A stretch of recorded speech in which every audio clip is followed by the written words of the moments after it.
CM Chandrababu Swarnandhra 2047 vision లక్ష్యాలపై మాట్లాడారు. P4 ద్వారా ఆర్థిక అసమానతలను తొలగించడానికి చర్యలు తీసుకుంటున్నట్లు చంద్రబాబు వివరించారు. 10 లక్షల బంగారు కుటుంబాలని లక్షలాది మంది మార్గదర్శకులు దత్తత తీసుకున్నారని తెలిపారు. నిరంతరం పర్యవేక్షిస్తేనే ఏ కార్యక్రమమైనా ఫలితాన్నిస్తోందన్నారు. అట్టడుగున ఉన్న పేద వర్గాలను కూడా ఆదుకునేలా P4 ప్రణాళికలు రూపొందించమన్నారు. పూట గడవని పేదవారిని పైకి తీసుకురావడంపై అందరూ ఆలోచించాలన్నారు. ST BC minority affairs ministers కానీ పబ్లిక్ డిస్ట్రిబ్యూషన్ సిస్టమ్ సంబంధించినటువంటి మనోహర్ గారు వీళ్ళందరూ మాట్లాడారు. ఈ ప్రభుత్వ విధానం దిశ సోషల్ ఈక్విటీ. ఎన్డీఏ ప్రభుత్వం సోషల్ ఈక్విటీ కింద పనిచేస్తున్నాం. సమాజంలో ఆర్థిక అసమానతలు తగ్గించే వ్యవస్థకి రాజకీయంగా జనాభా దామాషా ప్రకారం ప్రాతినిధ్యం ఇచ్చే విధంగా సోషల్ ఎంపవర్మెంట్ కూడా చేసే విధంగా ముందుకు పోతున్నాం. ఈరోజు ఎన్ని ఇబ్బందులున్నా సూపర్ హిట్ చేసిన ఘనత ఎన్డీఏ ప్రభుత్వానికి.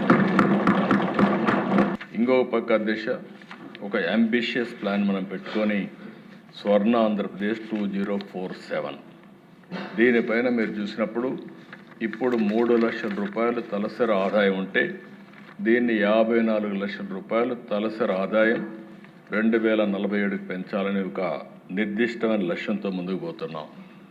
అందుకే మా మంత్రులు మాట్లాడినప్పుడు దిశ ఫోకస్ అంతా కూడా భావితరాలపైన పెట్టాం.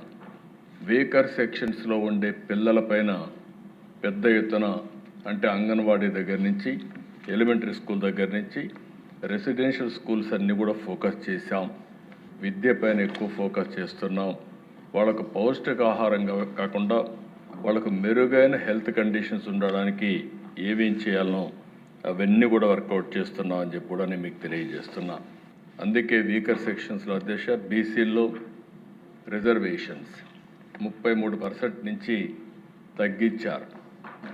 మళ్ళీ పెంచడానికి 1 మ్యాన్ కమిషన్ వేసాం. స్థానిక సమస్యలు ఎన్నికలు వస్తాయి. వచ్చే మునిపే రిజర్వేషన్లు పెంచడానికి ఈ ప్రభుత్వం ఎన్డీఏ ప్రభుత్వం అన్ని విధాల ప్రయత్నం చేస్తున్నా. 1 మ్యాన్ కమిషన్ రిపోర్ట్ వచ్చిన వెంటనే దాన్ని చట్టం చేసి ముందుకు పోతామని చెప్పి కూడా నేను మీకు తెలియజేస్తున్నా. ఒక క్యాబినెట్ సబ్ కమిటీ కూడా వేసాం. బీసీ ప్రొటెక్షన్ కోసం ఏమేం చేయాలనో నిర్ణయించమని, అది వస్తే ఆ రిపోర్ట్ కూడా అమలు చేస్తాం. ఇంకా బీసీసీలో కొన్ని యాస్పిరేషన్స్ ఉన్నాయి. కొంతమంది ఎస్సీల్లో చేర్చమని ఎస్టీల్లో చేర్చమని ఇవన్నీ చెప్పారు. అవన్నీ కేంద్రానికి కూడా పంపించాం. అవి కూడా ఫాలో అప్ చేస్తాం. ఒకసారి మనం ఆలోచించుకోవాల్సింది, నేను చాలాసార్లు చెప్పాను, P3 ద్వారా అంటే పబ్లిక్ ప్రైవేట్ పార్ట్నర్షిప్ ద్వారా ఈరోజు సంపద సృష్టించడానికి ముందుకు పోయాం. ప్రైవేట్ వ్యక్తులు వచ్చారు, రోడ్లు వేశారు, ఎయిర్పోర్ట్లు కట్టారు, ఇన్ఫ్రాస్ట్రక్చర్ పనులు చేశారు. దానివల్ల సంపద వచ్చింది, మెరుగైన సదుపాయాలు వచ్చాయి. కానీ ఆర్థిక అసమానతలు పెరిగాయి. దాన్ని దృష్టిలో పెట్టుకుని మనం P4 తీసుకొచ్చాం. Public private peoples partnership. ఇప్పటికీ 10 లక్షల బంగారు కుటుంబాలని 1 లక్ష మంది మార్గదర్శులు అడాప్ట్ చేసుకునే పరిస్థితికి వచ్చారు. నేను ఒకటే చెప్తున్నా, ఏ కార్యక్రమం అయినా దాని ఫలితాలు ఇమీడియట్గా రావు.